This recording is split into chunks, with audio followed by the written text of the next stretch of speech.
All right, so at the time I'm recording this, the Lakers just beat the Rockets 4-2 in the first round, 98-78. And I'm not gonna lie, ever since the Lakers were up 3-0, I knew the series was over, but I would also be lying if I said I didn't get a bit worried after we sold those two games. Like at first I was giving y'all like the credit of like, "Oh, y'all want to just bring it back to LA." And plus the saying is Lakers in 5. So y'all got to lose one game, I get that. But then y'all just sold the second game at home with Reeves back, and I was just like, come on, gang, let's lock in, let's finish it. But like I said, finally we won by 20, and I'm not gonna lie, OKC in the second round without Luca, like I said, nothing's impossible. But I ain't gonna lie if I wasn't a bit concerned. But I'm not gonna lie, everyone was saying the Lakers were gonna lose this and not even have like a deep playoff run. Many people were saying they're gonna get swept or gentlemen sweep and shit. Well, that's clearly not what fucking happened. So either way, this looks amazing on Braun's legacy and just on like the team's legacy, regardless. Even though they get fucking swept in the second round, which like I said I hope won't happen. I think though, like I said, when they lose, like I said, because I do think OKC is probably gonna win. Like I said, I still hope it in my heart that's the Lakers without Lucas still somehow. But even if they lose, like I said, I still think they'll win at least like one game. I think it'll probably be like a 5-1 or a 6-2 series. Another thing I want to talk about, because I feel like I don't really get to highlight it in like other videos or give it its own video. Bronny has been hooping recently, and like I said, recently I always really talk about him recently, or I always talk about like him in recent times when he's been doing good or bad, etc. And like I said, right now he's been doing good. Like I said, he's had 5 points in two of the playoff games. He's really had minutes, but like I said, he hasn't been playing the most. Like 5 points in 10 minutes and 5 points in 15 minutes. Those are good games, especially that one of the games he had 4 assists on top of it. Like he's giving good minutes, and especially since people were saying he wasn't even gonna play and step on the court, he's proven a lot of people wrong right now.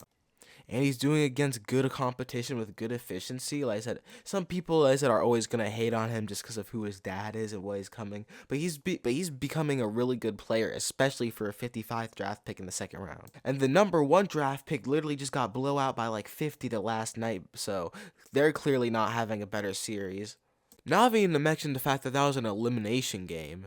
That's how people were expecting the Lakers to lose. Like all the Rockets fans and Lakers haters and LeBron's haters and shit. That's how they were saying this series were gonna go, bruh. But let's see how that turned out, bruh. Bron said to the league, "I might be 41, but I'm still your daddy." He had 28 points tonight, bruh. Like he only had 10 last game, but Bron 41, bruh. You have to understand, he had the age where that was just like a rest game. He needs to start taking like rest games within like the series and shit, so he can like keep hooping when he needs to. Also, shout out to Rui Hachimura. He had a good game last night too. 21 points, 8 from 15 from the field, 5 from 7 from the 3-point line. He did really good last night.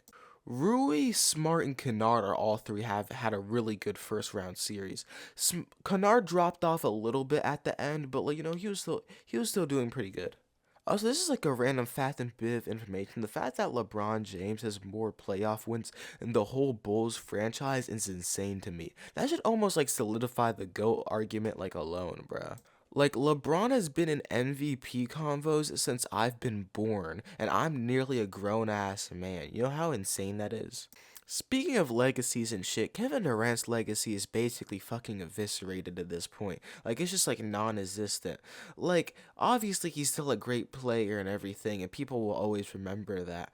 But, like, it's really been shown that he cannot win without Curry. I'm sorry. He's played with so many other great players, so many other great teams, so many other great teams that built and catered around him, and they still couldn't win without, he still just couldn't win without Curry, without literally the best team like in the league, maybe like ever. He couldn't win without them, bro. And like I said, now this team, like I said, you were supposed to have like one of the easiest series in the world, and then the KD, and this is the same year all the KD files and shit being released. You play one game, get cooked in that one game, and then choose to sit out all the rest of the series because you're quote unquote injured, your ankle hurt and shit. Nigga, stop fucking lying. You just ain't want to play.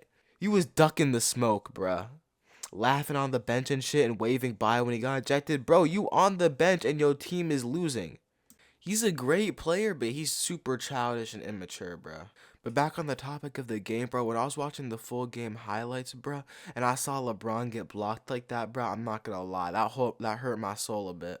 Like, this is one of the hardest times he got blocked, I'm not gonna lie. Because Bron don't really be getting blocked like that. But anyways, man, that's about it. Thank y'all for all the support on the recent videos. And if you're still watching at this point in the video, I ask if you like and subscribe if you liked it. And let's have I know I said this, but that's about it. Peace.